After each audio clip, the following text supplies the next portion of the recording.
Welcome back, everybody, to It Was Tuesday, the new name for the podcast over here, because we used to be the Tuesday show, so it was Tuesday show, but now we're just It Was Tuesday. So there we have it right there. Thank you guys for tuning in. To start off the year for 2023, kind of wanted to talk to you guys at home about your thoughts and what you would like to see out of the fighting game community, and just kind of do a viewer Q&A, an AMA kind of thing, and really just kind of wanted to see what you guys out there wanted to say, and see what you guys felt about the fighting game community. So if you have any questions for me, definitely do an at UltraChen TV in the stream, and that way I'll be able to see it highlighted a little bit more. But otherwise, talk about some of your expectations for the FGC during 2023, what you'd like to see or what you'd hope to see for.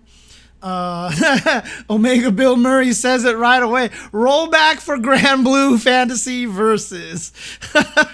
Yes. And interesting, XOC Zook Boots says more offline. And yeah, I mean, the online proliferation of online tournaments has been a great thing. It's really helped grow our scene and really helped bring out a lot of strong players. The thing that actually makes it difficult for, online stuff is there's so many. Everybody and their mother are trying to run online tournaments. There are so many online tournaments right now. It really has kind of diluted the scene. Honestly, it's hard to keep track, and when it gets hard to keep track like that, you kind of stop keeping track, right? Because there's just so many different groups running things. People always talk to me about running more tournaments, and I just don't know if I need to obfuscate the landscape like that. Like when I was doing SoCal distancing, I tried to run Soul Calibur 6 tournaments, and the Soul Cal players are like, man, there's like a Soul Calibur tournament every day of the week. I'm so tired. And I was like, yeah, forget it. We're just going to do casuals. Oni Ramen says at one point I was entering 4 Third Strike tournaments per week, and they were all live streamed.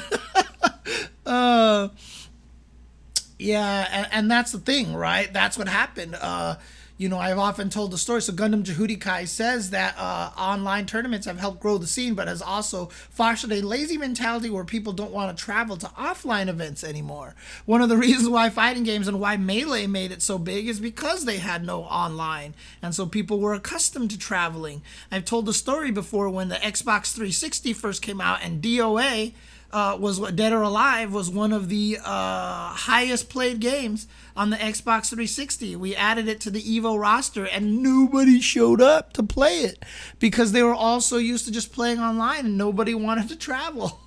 So that's kind of that situation.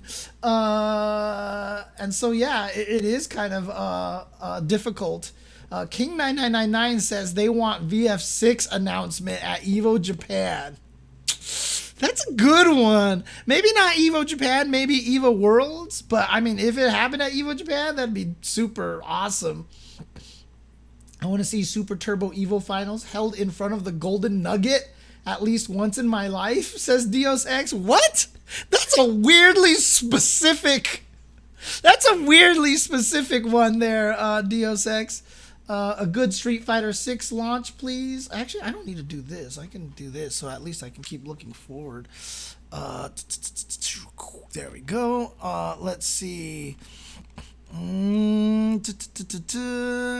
Street Fighter launch. A good Street Fighter launch, says Ace Bunyan. Yeah, no more Street Fighter 5s, please. No more Street Fighter 5s, please. When are we going to see the legendary JC Hensor play old games on Fightcade streams? You can blame Fromo for that. I was like, let's go play Hyper Fighting online. And I pick Zangief. And then in comes Fromo to challenge me with freaking Blanca. And I was like, really? I was like, I don't want to play this anymore. Oh, man. But, yeah, I should probably play some more old school games. But I'm just so like if I'm playing online, I want to make sure that I'm learning a lot of the new school stuff at the same time. And so that's one of the toughest things about it. So Ultra Chen TV, off topic, but do you have any vids or blogs explaining how to learn a character or mechanics in a fighting game? I mean, I do have a bunch of videos called The First Attack. Unfortunately, the latest First Attack run ended partway through. I just never finished it because they were so much work and got so little views. But if you look up a lot of my First Attack stuff, you can check there. But they're more general stuff. So if you want to learn a character mechanics in a fighting games, I don't know where the best place to look for that is, but if you find a stream where I'm playing fighting games, Ed the Gamer, and you come in there, and that'll be on twitch.tv/jchenzor. If you come into one of my streams and I'm playing fighting games, ask the question there again, and I will be more than happy to help you. If you're very, very new at the games, what you have to do with the fighting game, though, is you have to intentionally take your kit, because here's the thing, is there's 1,000 things to learn about a fighting game character. You've got to intentionally just focus on a small portion of it and learn as you go. Like, Jesus, I wish I had a move that did this. See if you do. Go try to find that. Or, man, I'm not using this system mechanic yet. Don't bother using the mechanic right away. Learn to play it without it. I've always called it developing pet moves. Find 3 moves that you want to become obsessed with.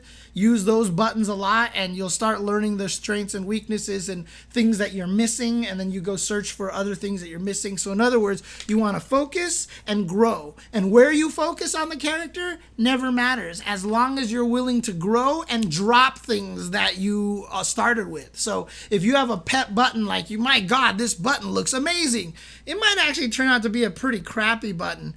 But if it gets you by in the first few matches, you have to also be smart enough to learn to get rid of using that move in replacement for another move that might actually do better or something of that nature. Fighting games is about adaptation, growing, and changing constantly. The worst ideas to do... So the best ideas at lowest level become the worst ideas at mid-level, become pretty decent ideas again at the highest levels. Like, it's all about forgetting and relearning, and that's the key to fighting game community, to learning fighting games. But like I said, talk to me in one of my fighting game streams when I'm playing fighting games. I've been playing a lot of Tetris recently. I apologize, but if I get back to it, then... that's what we'll get. Any chance we will get Sure You Can back in 2023? Probably. I mean, for Street Fighter 6, I'll probably try to do some Sure You Can scrimmages again. Oh, God. Box Arena, Deus Ex bringing back. Whoo, the old school ones. Oh, a reference to Boxer Stage, of course. One thing I've grown to like about the online tournaments is I can do whatever I want at home between matches. Offline, I'm often bored between sets, and all the setups are taken by matches happening.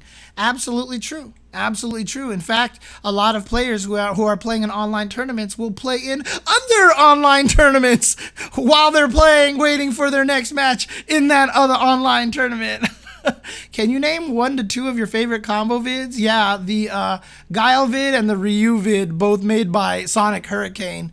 And then there's this other combo video called the 2-hit combo video, Peter0611, which is pretty awesome, really well edited and made by some madman genius for making a 22-hit combo video, a 22-minute combo video for 2-hit combos only. But he did a good job. Need more James yelling about T-spins. Do I yell about T-spins? I yell about a lot of things about Tetris. We talking Tekken here? You can ask me questions about Tekken. I can't say I necessarily can answer it. Deus Ex asks, what's the fastest fighting game you have seen come out and die and fizzle out completely? Rage of the Dragons is my pick. Died in like a week. I mean, honestly, if we're talking games that had a lot of mainstream potential, I mean, obviously there's a lot, like Time Killers died on the first day. I think Street Fighter the movie died on the first day. But if we're talking like games that have actual mainstream appeal, I don't know. That's a tough one. I mean, honestly, I hate to say this, and I know I'm gonna get yelled at for this, but of all the mainstream fighting games that have come out recently, Melty Blood is probably one of the ones that immediately come to my mind. Unfortunately, MVCI, I felt like, yeah, MVCI was another one. Like those two games, I think were some of the ones that were bad. So 2 weeks in, I saw people mentioning it in Discord, so sorry, but early Evo 2023 lineup predictions. Oh, God, Blue, don't make me answer that right now. I will, I will get to that, and let me, if I have more time, I'll answer that question. Satsui no Tanden says, hello, Sir James Chen. Happy to be a part of your channel. Followed your gaming channel as well. Thank you. I'm game for tournaments. Oh yeah, Investigation Cohen always helped me run a lot of my tournaments, so I'll definitely have him help out some more if I can. So how about Guilty Gear Exert rollback? More games for me to play. Oh my god. Oh, the Johnny Be Good Guilty Gear Accent Core video by Jay Chenzor is one of my favorites. That was a tricky one because it was one of the first combo videos that I made with like actual singing background music, and usually that doesn't work out well, but I thought I made it work really well, so I think it kind of helped. If I could add my voice acting to any other game other than Street Fighter 6, which would it be? I don't know. Like, I almost feel like I would like to have one that's actually like a voice acting role, right? Not like commentator role, but like if I got to do like a Final Fantasy or something like that with a lot of speaking in there, just so I can actually do the whole voice acting thing. So Amir's Wolverine combo video. No, I won't be showing that one, but maybe one of these days I'll show Flo's combo videos on stream. When will we get a new Mortal Kombat game? Oh, will we get a new Mortal? Of course we'll get a new Mortal Kombat game. Does Ed Boon like printing money? Yes.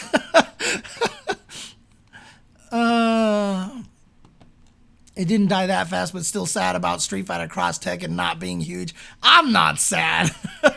To this day, I will go to my grave being one of the ultimate Street Fighter Cross Tekken haters out there, man. I will be one of the biggest Street Fighter Cross Tekken haters that exists. Melty Blood had a rough start, but it's gotten much better with each patch release. I'm not saying there was anything wrong with the quality of the game. It's just that I feel like, with the online netcode not being as good as everyone wanted, like that one was coming out and everyone's like, Melty Blood, time to get into Melty Blood. Now we'll get all these new Melty Blood players. And then I just didn't hear anything about the game. I just didn't hear anything about the game afterwards, which was crazy.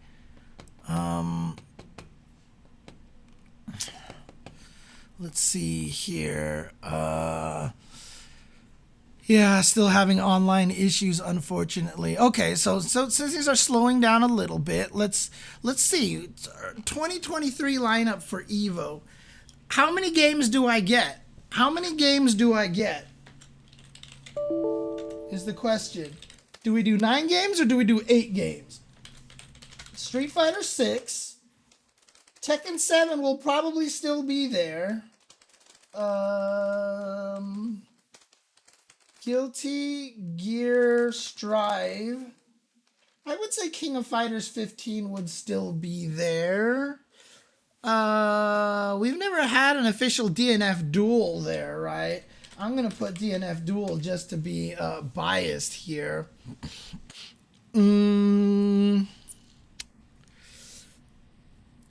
Dragon Ball Fighters? Maybe. Funny thing about Melty Blood, they've been getting better about adding characters. At first, you had to download them as a separate free DLC, and now they're adding them in with the patches. Looks like they're getting better at handling their updates. That's good. Sam Show? Maybe. We'll see how the Sam Show rollback actually affects things.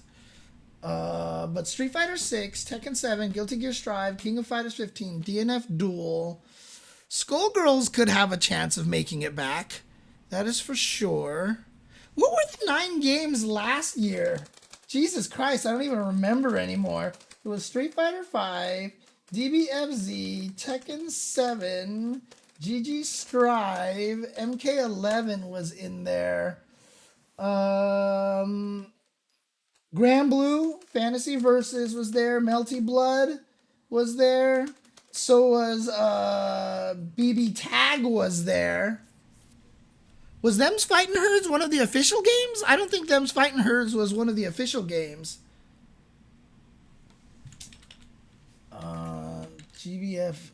GBVS is what I'm trying to say here. So I have 8 games listed here. So I have Street Fighter 5, Dragon Ball Fighters, Tekken 7, Strive, MK11, Grand Blue Fantasy Versus, Melty Blood, and BB Tag. So, and KOF, of course. KOF was one of them as well.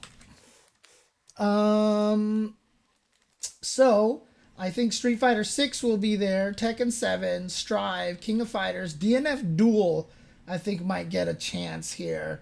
I don't know if there will be an NRS game this year. BB Tag, Melty Blood, Grand Blue. I mean, look, if GBVS has a chance if during the crazy Grand Blue convention that's coming up, they actually announce rollback for Grand Blue, there's definitely a chance.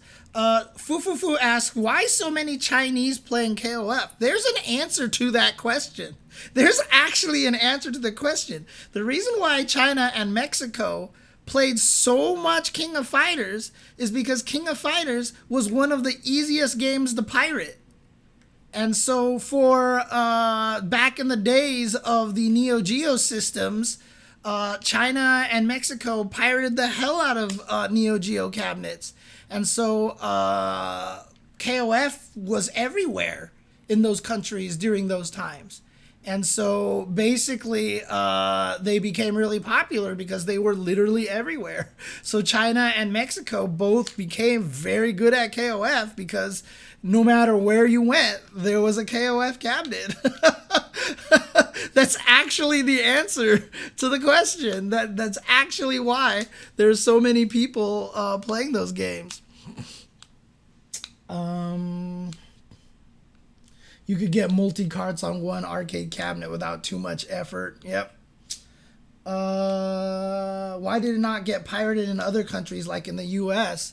Just because the U.S. just had access to a lot of these things. That's the thing. They could get the latest stuff, right? So a lot of the places in Mexico and China, it wasn't like that these were massive arcades. Like there was a lot of like small places and whatever like that could probably get them for really, really cheap, you know?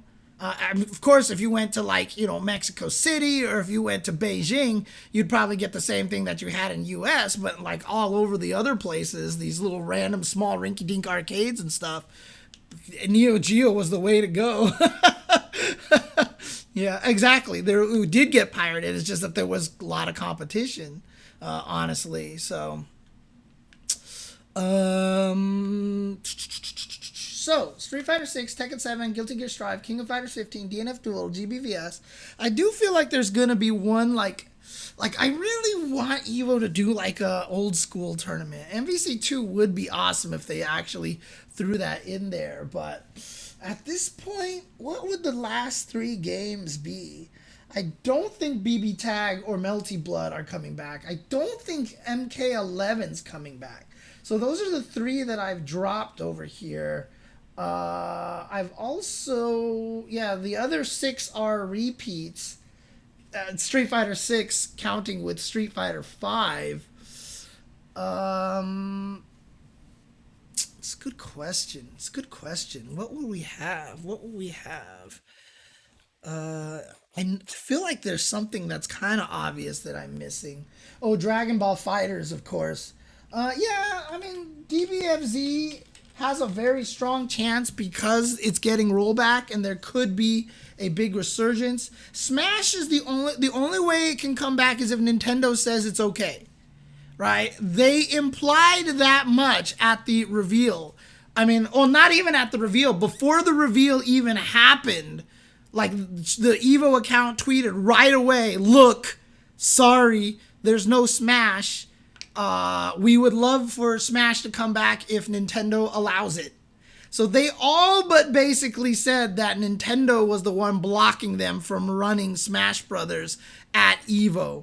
So that's it. That's it right there. Otherwise, yes, I want Smash back. Smash is hella hype. So, but we just need Nintendo to say yes, basically. God, if they did a Vampire Save Return, I'd be so happy. But let's say we're not doing retro stuff. Like, let's not count retro stuff here. So I've got 7 games here. No NRS game is rough. Would we just put an NRS? Would we put MK11 in there by default? Would we just put MK11 there by default? That's actually a really tough question. I forgot who asked it now. Who asked which games I think is there. This is actually a lot harder than I expected it to be. I thought it would be hard because there would be too many games, but actually we're at a weird transition point right now. Yeah, see, KI is another legacy game as well. Yeah, I mean, I don't even know if we need an MVC2 Invitational. I think it would just be fun just to have an MVC2 tournament. Like, if they ran an MVC2 tournament for the 8th slot into the MVC2 Invitational, like, that would be sick, right? That's what I'd want to see, honestly. Like, you win the MVC2 tournament, and then you get to play in the top 8, basically. Multiverses. That is a really good pick, Chimpy. That is a really, really good pick. I would put Multiverses in that list, to be honest. Melty Blood is the hard one for me right now, Blue. And obviously Street Fighter V is not the answer. It'll be Street Fighter 6 because Evo is taking place after Street Fighter 6's launch. So Multiverses, DNF, Melty Blood, Grand Blue Fantasy versus Dragon Ball Fighters, KOF, Tekken 7, Street Fighter 6, and Strive is what Blue guesses. So that's pretty much the same guess that I have, except I just don't have Melty Blood in there. And Melty Blood would probably just have to kind of be there. Probably would just end up being there. So we need Neko Arc on main stage Evo. Oh, man. So, yeah. I mean, for now, I would probably put Melty Blood there. If Sam Show gets some crazy resurgence thanks to the rollback netcode, there's a chance that can get there. Will 5 be a side tournament since 6 will be out in time? That is all dependent on whether or not Vortex Gallery decides to run it. Sure it will. I'm sure Vortex Gallery will run it, and I'm sure someone will TO it, but I'm pretty sure, yeah, Street Fighter V will almost certainly be a side tournament at EVO. All right. Any other questions from anybody out there? Any other sort of like Q&A questions here? About anything. And again, this could be about anything. And actually, let me ask you guys this. So since the questions have slowed down a little bit, let me ask you guys a question. What kind of content do you want to see more from me on the It Was Tuesday podcasts? What has been your favorite types of contents? Would you want more interviews like I did with Zynak, like I did with Arturo? Do you want more history stuff like I did with the Third Strike tournament at Evo 2002? I mean, Fisherman already says FGC history. The controversies of FGC is always good to know, and your thoughts, okay? You want to see me and UltraDavid box? You mean on Wii, on the Wii, right? On Wii Sports? Okay. So history and interview. So it seems like a lot of people really like the history stuff. Hardest part for history, and the reason why I did the OK Sonic Boomer streams a long time ago with Corey Bell is that it's so hard for me to determine what's interesting about history. Not that I don't think that there's nothing interesting, is that things that have become so mundane or so common to me are fascinating to everybody else. And so it's hard for me to come up with good topics for that. So yeah, going through memory lane and stuff like that would actually be really, really cool. I would love to do that. So I want to, it would be really, really cool. Oh, I am not going to be a TMZ of FGC El Pingazo, Gaso. There's enough people out there who will cover that for you. So when I went through the Evo photos, yeah, for sure. Match breakdowns could be fun too. History once a month. The FGC is changing on the daily. Still think breaking down big tournaments is not done to my satisfaction. Have you checked out the reversal GG case money? They're probably the best ones right now at breaking down some tournaments and stuff. That's just a lot of work, man, because you got to do a lot of research and find highlights and watch a lot of matches in order to do good breakdowns, and Reversal GG is trying to do that to the best as possible. So oh, man. So yeah, I mean, give me some examples here, and you guys can do this in the comments on YouTube as well. What kind of things, like, in history, right? Like, is there anything in particular? Like, oh, what was it like transitioning from arcade cabinets to console? What was, like, for example, like, I can sit here and tell stories about joysticks at old FGC tournaments, and how I had a bunch of my joysticks stolen, and how Justin Wong would hold up tournaments because everyone wanted to use his stick. Stuff like that. But see, like, those things, like, it's hard for me to think of unless somehow prompted by, thinking of stuff. I'm just curious, like, what a lot of people want to see. Talk about the old arcade days. Like, what about the arcade days, A lot of stuff going on there, and it's difficult to go through. It really, really is. Thoughts on the future of hardware standards, allowances for things like controllers and monitors and misters is cool to hear about. Yeah, a lot of the preservation stuff. Has anyone made a full arcade cabinet with leverless controls? It's a good question. I'm pretty sure probably somebody has. I gotta imagine. Any thoughts on arena fighters like Gundam Extreme Versus, Maxa Boost On? They would be a great chance on the main stage at EVO and of the like. I mean, I agree, Ribbons Allmark, because I've always called Virtual On a fighting game, right? Those games are actually pretty legit as fighting games. Virtual On was like about as fighting game as you can get as a fighting game. But honestly, God, and dude, sitting here talking about Virtual On and why Virtual On proves that most modern 3D games are bad because Virtual On did stuff right and good.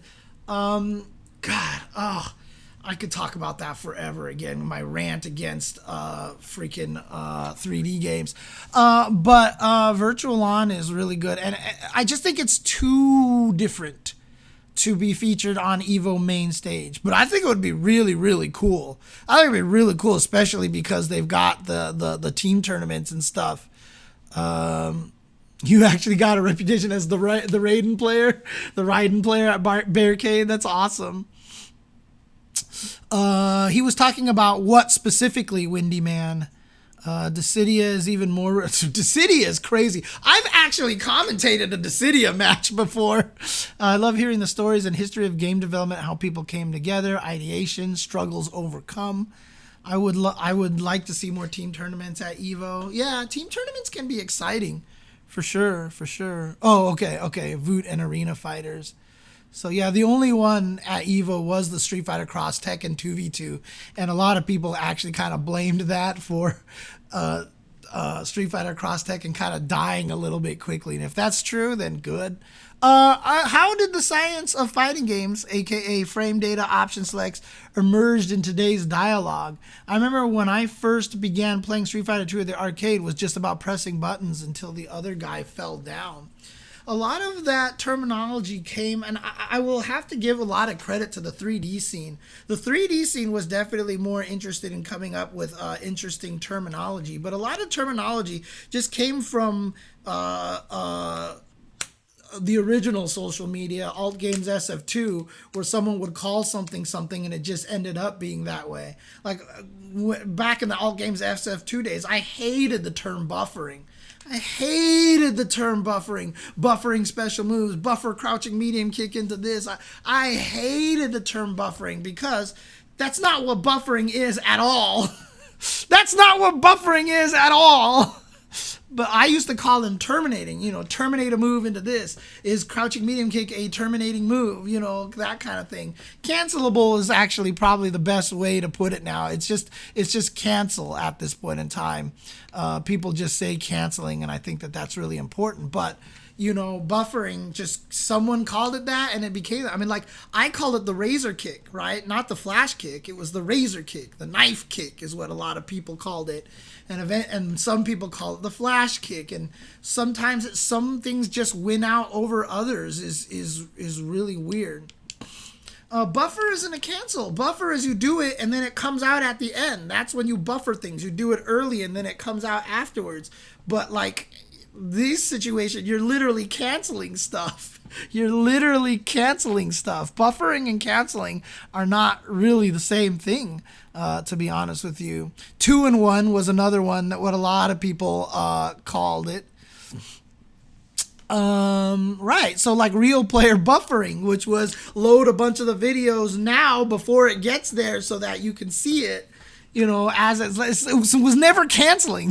It was never canceling. But stuff like option selects came from 3D games. The first time I ever heard of option select was for Akira in Virtua Fighter 2, because his counters were down punch into guard or something like that. Down punch into guard. And so if someone hit a button, it would counter them. If they didn't, you would down punch. And so it was an option select. You either interrupt their attack, or if they did a certain attack, you counter them. It was super, super good. Masters of Terakasi had actual buffering. Yes, it did. To do the 10 strings was not 1, 2, 3, 4, 5. It was, and then he would go.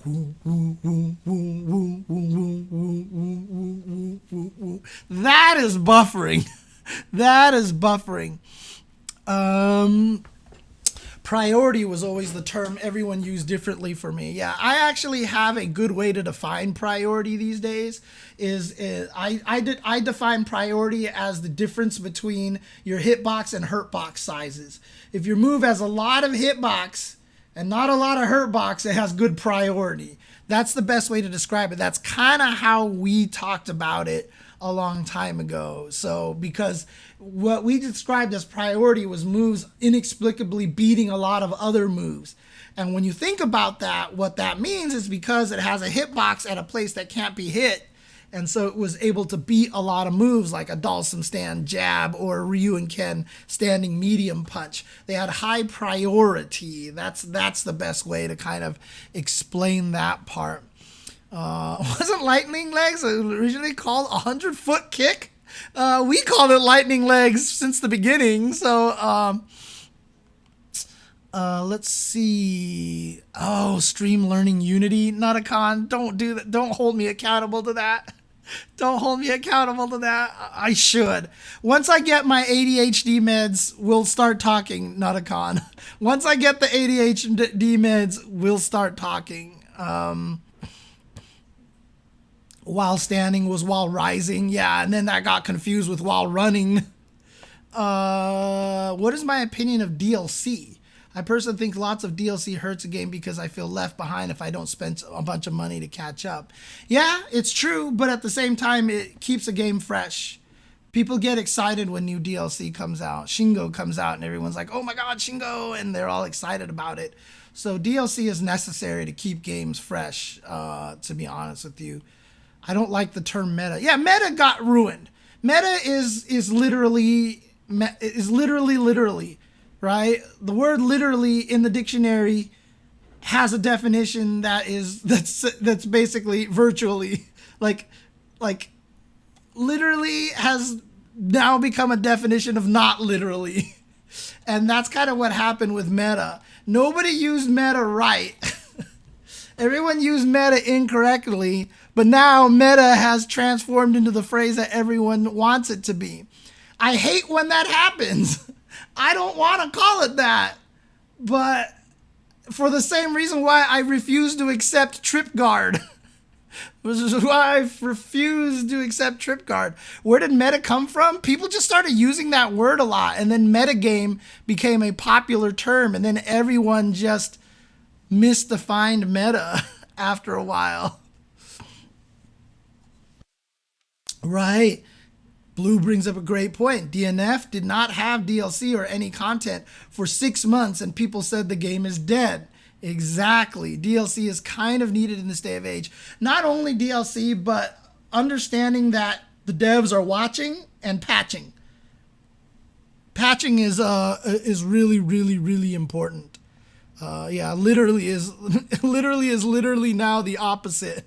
And so we have no idea if I actually mean it or not. It's literally the worst. It is literally the worst. Wait, what the heck? Sonic Fox switching sides with Goichi is the true meta? Yeah. Switching the sides on the controller. Yeah, that's metagame. That is actual metagame. Playing the game. Mike Watson, like Mike Lee alluded to, the old stories of Mike Watson eating bean burritos and farting during crucial matches. That's metagame, okay? I do not play Soul Calibur as much. I want to bring back Soul Cal Distancing Forest, but every time I think about managing those Amazon cloud machines, I just get so discouraged. And again, a lot of that I think is the ADHD. And I really should kill the images because it costs me money every month to maintain them. But I want to bring Soul Calibur back. I mean, let's just put it this way: if they released it with updated netcode, I would bring it back in a heartbeat. I would bring back Soul Cal Distancing so fast. It's really just the Amazon stuff that I really, really just don't want to do. Character select is not a meta game because character select is literally the game. You picking Luke or you picking Zangief is not meta game. That's literally the game. The quality of the character you pick is part of the game, so definitely not a meta game. Will 2023 be year of the player lobbies? I already said that I'm going to try to do better with Discord fighting, which part of it also means that I'll probably try to run more viewer lobbies myself. So I'll probably do some more Chenzor Dynasty lobbies out there. But I know there are a lot of lobbies out there already, right? So correct me if I'm wrong, because I'm not in any Discord group. Like, I'm not in Sajam's Discord group. I'm not in anybody's Discord group because I hate Discord, okay? I don't have anything against anybody else. I hate Discord. I hate Discord because as a person with ADHD, Discord is too hard for me to keep track of. It's too hard, and the noise actually causes me absolute, like I can get like pseudo panic sometimes if something is going too fast.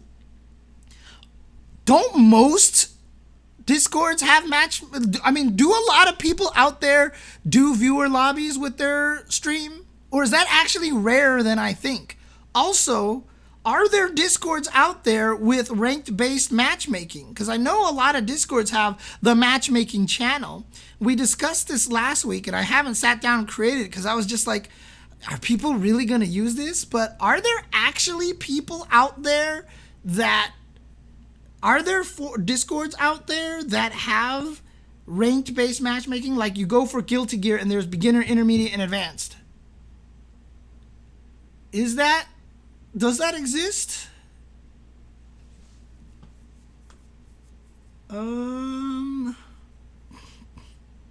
because we were talking about that last week and we were like, that's a good idea. And I was like, I should do that. But I just was wondering if I broadcast that, like if I say, hey, look, here's some matchmaking Discord channels and they're going to be based off of rank here in the Chenzor dynasty. So that way, you know, because the one thing I hate about Discord fighters is you never have any idea who you're going to end up fighting.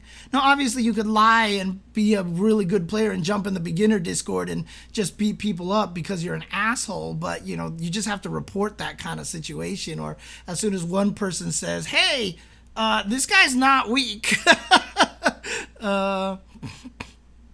You haven't seen a lot of viewer lobbies or rank-based lobbies out there. Okay. In Discord, CVS2 Discord, we have a tag specially for beginners. I don't think rank-based matchmaking exists on Discord because it basically depends on trust and effort on the part of the player. Yeah, it'd just be interesting. Like, would you guys actually be interested in that? If I created that in the Chenzor Dynasty Discord for, like, I can start with Guilty Gear Strive, I can start with Street Fighter, Guilty Gear Strive, and create a Discord with you know, social matchmaking, because like I said, there's a lot of these are Discord fighters. You don't really get a chance to play a lot of people online. Oh yeah, Pat's been doing a lot of work. Pat, that's why he was my number 2 FGC member of the year. Yeah, I can't do Discord. I mean, we mentioned the Pound Capcom channel on IRC a long time ago. At one point in time, once the news group started dying down a little bit, and before Shoryuken.com and even during Shoryuken.com, the secret channel, Pound Capcom, when we used to call it Pound, not hashtag, Pound Capcom was the place to go for the fighting game community. Everybody was on that IRC channel all the time, and everybody was just like, yeah, and just talking, and that's where all the cool shit was happening. That's where all the cool cats and hit people were in the fighting game community. I was never on it. I never did IRC. I never joined that side of the social aspect of fighting game community because I can't do it. There's too much noise. I have to read everything, and I don't want to miss I'm the guy the reason why I don't follow anyone on Twitter, because I used to be the guy that every time I logged onto Twitter, I had to scroll back to the last thing I read to read everything on my timeline because I couldn't in my brain allow myself to skip stuff. And so, like, for my ADHD, for my OCD, IRC/Discord is too much noise. I can't do it. I can't do it. So, let's see.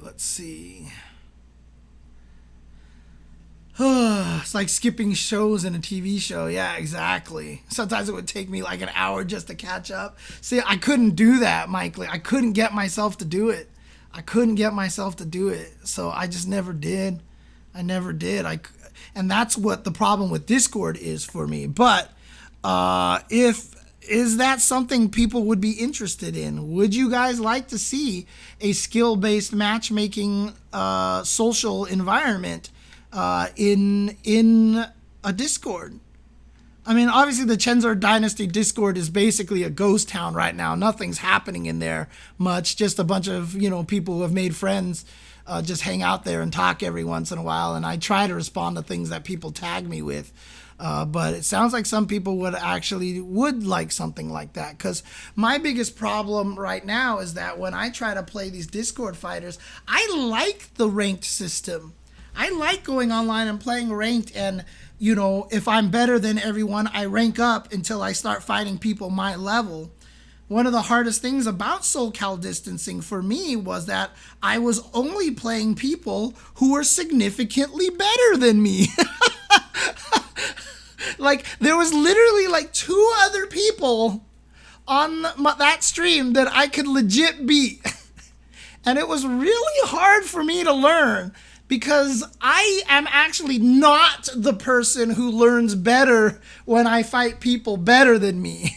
I'm the kind of person who learns best by fighting people who are equal to me or even potentially worse than me. The best I've ever been in fighting games was during the CVS1, CVS2 era, where I would play my brother, my roommate, and my best friend all the time. And I just beat them up all day. But I would random select, and I wasn't the kind of person that just because I was beating them, I would stop trying to learn new things. It was just I could understand the flow of things. The muscle memory would build. Learning what the mix-ups were, etc., etc. I got stronger because I'm the kind of player that needs positive feedback. I'm a positive feedback person. All you have to do is watch any of my Tetris streams to see how much I beat myself up when I don't do well. I'm obviously good at Tetris, and yet when I'm sitting there playing it, I'm like, I'm the worst. Oh my God. Like I'm not good at that situation. So I learn better by finding people my level and worse than me and slowly getting up there. And so like Soul Calibur has been very difficult for me to learn for that reason. So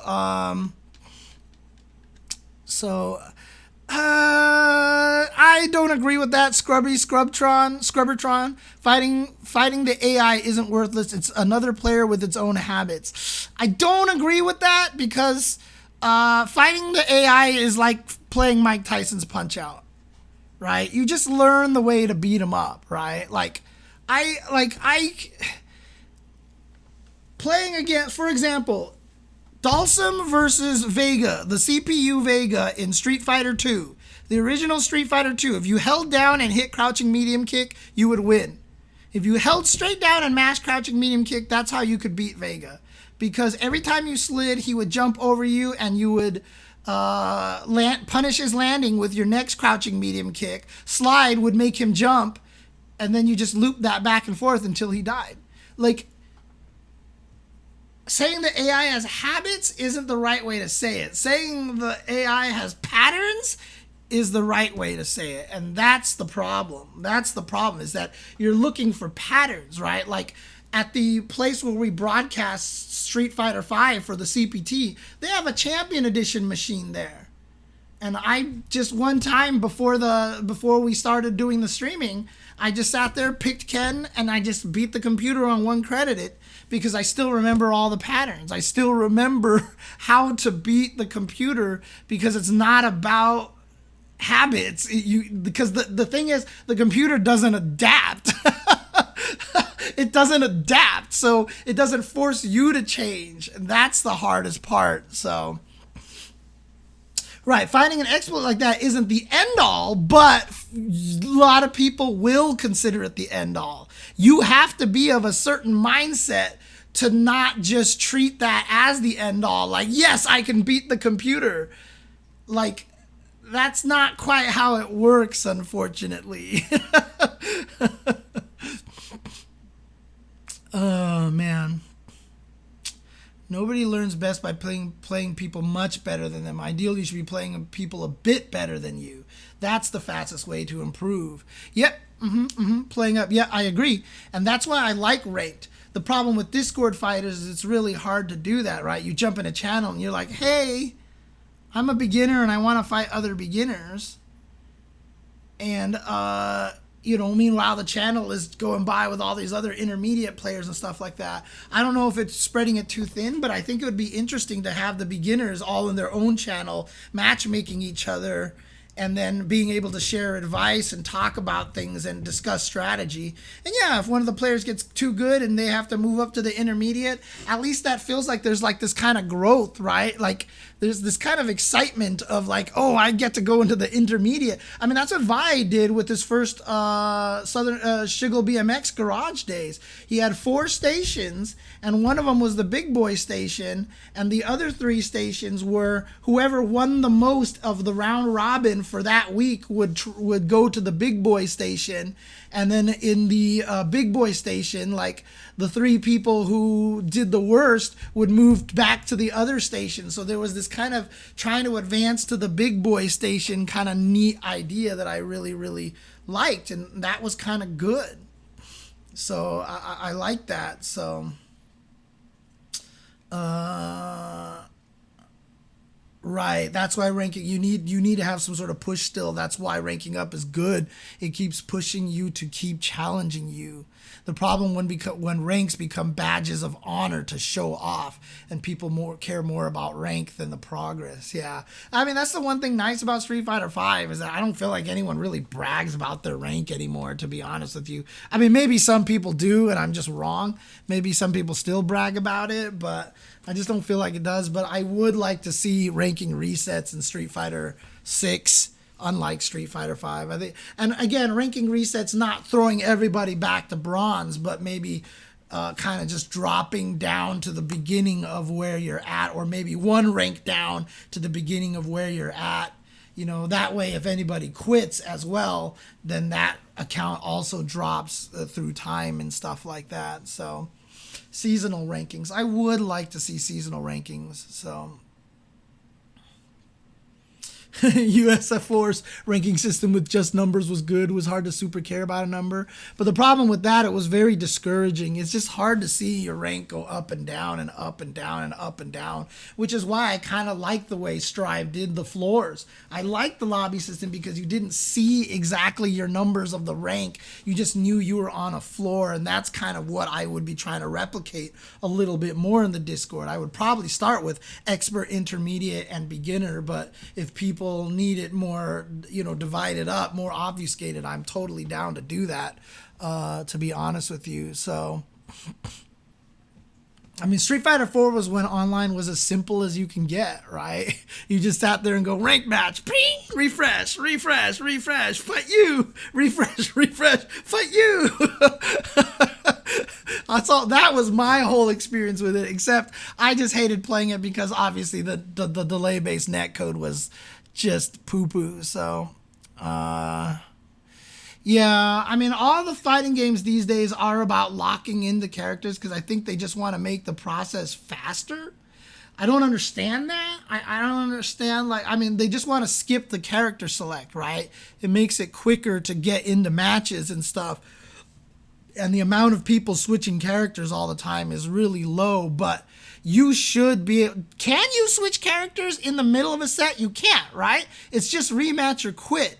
Being able to change characters after you lose, like if they replicated tournament settings where if you lose you can change the character, would actually be kind of nice. And you don't even have to go to the character select. Just change characters and it shows bling list, and you just go down the list and you scroll through it and you pick the character. The other guy literally sees who you pick, and then you just move to the next match, right? Rematch with character change. Like the winner doesn't have that option. It's just rematch or quit. The other guy has rematch with character change, or quit. I think that would work. I think that works, to be honest with you. I think that would actually be pretty decent. So... thank you for the subscription, Honker. Appreciate it very much. Why don't more games do what DOA 6 does with random select? Random select automatically repicks a character each game. Oh, so you random select the first time, but then it's always the same afterwards. That's actually pretty good. That's actually pretty good. But yeah, you're right, Forrest. Counterpicking is part of the game. Absolutely. And so you should be allowed to counterpick. Absolutely. Absolutely. So... hey, thank you, Honker. Wishing me good luck with the insurance stuff.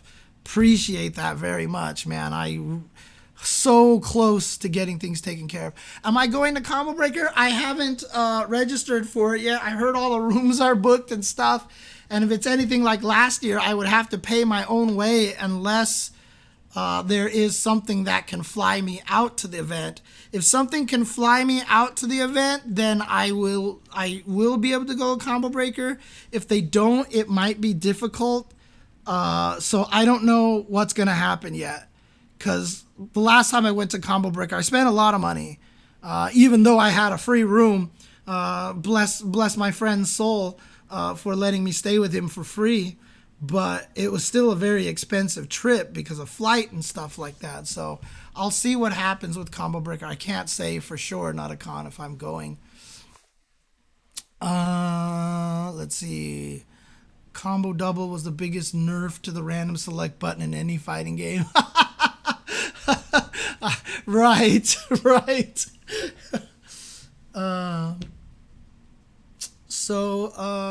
Yeah, anything else? Any other questions or topics? We've kind of done the Q&A for about an hour here. And again, if people enjoy having these kind of Q&A sessions like this, I'm totally down to do more Q&As like this. But just let me know. How much are flights to Combo Breaker? I have no idea. Omega Bill Murray asks, when am I cutting my hair? When am I cutting my hair? That's a very interesting question because I was this close yesterday and today. I just didn't wake up on time. There is probably a very good chance that I will be cutting it this week, actually, because of Chinese New Year. Just kind of want to do a fresh start a little bit. I'm not going to cut it super short like I used to. I'll probably cut it, decent length here, and maybe I'll let it grow again. We'll see what happens, but I just kind of want to sell it to a wig maker, maybe. Maybe I'll collect the hair and just be like, hey. But yeah, I'll probably cut my hair pretty soon. Again, my parents hate it. I've had it for a while. It's actually getting kind of annoying because I keep eating my hair by accident. And sometimes it makes it hard to log into my phone. But like I said, I like it long. And so I don't want to cut it super short. I'm going to keep it at least a decent length and let it grow out again. Maybe not let it go this long, but if I don't cut it, I'm going to be like, how long can I keep it? And how long can it get? And it'll never end. And so I just want to get to a point where I'm used to letting it grow long and then cutting it and then letting it grow long and then cutting it and letting it grow on. Do I need to use a stick to get good at TGM? I don't think so, AAA. I think you could do it. I think I sometimes feel like the Joy-Cons are better on the Switch because the movement are buttons. So, you need more coffee? Your fingers are... Oh, because of the typing. Right. Oh, man. So, yeah.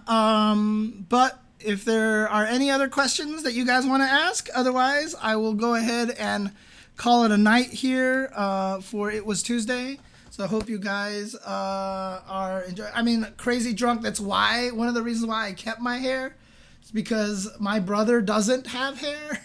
And he's only 3.5 years older than me, and he has been missing hair for a very, very long time. And so I got away with my mom's genes instead of my dad's genes. And so I was like, you know what? I'm going to keep my hair because at my age, I shouldn't be able to have this kind of hair, seriously, at this age. Oh, man.